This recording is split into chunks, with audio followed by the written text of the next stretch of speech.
आज हम जिस विषय पर बात करेंगे वो है ईर्ष्या। जी हाँ, किसी की सफलता या सुख देखकर पहला भाव क्या जागता है हमारे हृदय में? किसी पुरुष को सुंदर पत्नी या किसी स्त्री को सुंदर पति प्राप्त होते हैं, बड़ा वाहन या कोई सम्मान प्राप्त होता है, तब हम अवश्य आनंद तो प्रकट करते हैं। किंतु क्या हृदय नहीं कहता ये सुख या सफलता अथवा ये वस्तु दूसरे को नहीं मिलती तो हमें सुख होता? उस सुख या सफलता पाने के लिए हमने कभी प्रयत्न भी नहीं किया। उस वस्तु की इच्छा तो दूर, हमने उस वस्तु का स्वप्न भी नहीं देखा, फिर भी मन ईर्ष्या से भर जाता है। हम दूसरों का दुख देखकर आनंदित होते हैं और दूसरों का सुख देखकर दुखी हो जाते हैं। हम अपना सुख भोगना छोड़ ईर्ष्या के कारण व्यर्थ ही दुख माथे पर उठा लेते हैं। तो ये ईर्ष्या क्या है जो बिना कारण हमारे सुख का भोजन कर जाती है? इतना तो हम जान गए कि ईर्ष्या हृदय का गुप्त भाव है। हम लाख समझते हो कि ईर्ष्या उचित नहीं, फिर भी ईर्ष्या जाग जाती है। उसको अंकुश में रखना भी असंभव सा है, क्योंकि निरंतर हृदय में रहती नहीं।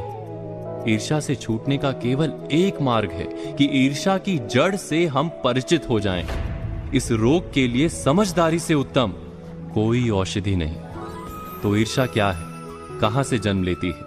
क्या आपने कभी इस पर विचार किया है? हमने आपसे पूछा था कि ईर्ष्या क्या है, कहां से जन्म लेती है? जब किसी को कोई सुख, कोई सफलता या कोई वस्तु प्राप्त हो जाती है तो वास्तव में उसका जीवन बदलता है, समाज में उसका स्तर ऊपर उठता है। वस्तु छोटी सी ही क्यों ना हो, कम से कम लोग उसका अभिनंदन अवश्य करते हैं। कुछ समय के लिए वो निकट के समाज, परिवार या मित्रों की मंडली का केंद्र बनता दिखाई देता है, और ठीक उसी समय समाज, मंडली या परिवार की दृष्टि हम पर नहीं रहती। दुख का कारण यही है कि हमारा महत्व हमें कम होता दिखाई देता है। क्या ये सत्य नहीं? हम बात कर रहे थे कि जब दूसरे व्यक्ति को कुछ प्राप्त होता है तो हमारा समाज, हमारी मंडली या हमारा परिवार हमारी तरफ देखना बंद कर कुछ समय के लिए दूसरे व्यक्ति की ओर देखने लगता है। यहीं से ईर्ष्या का भाव हमारे हृदय में जागता है। हमारे मन में सदा ही ऐसी इच्छा क्यों रहती है कि सब हमें ही देखें, कि अपने समाज के केंद्र में हम सदा बने रहें? समाज के केंद्र में बने रहने से प्राप्त क्या होता है? विचार कीजिए।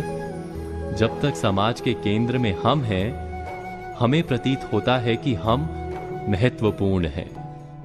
हमारा जीवन व्यर्थ नहीं, निकट के लोगों के लिए सार्थक हैं हम। वास्तव में हमारी सार्थकता, हमारा महत्व हम सदा ही दूसरों की दृष्टि से नापते हैं, किंतु समाज की दृष्टि में तो परिवर्तन होना ही है।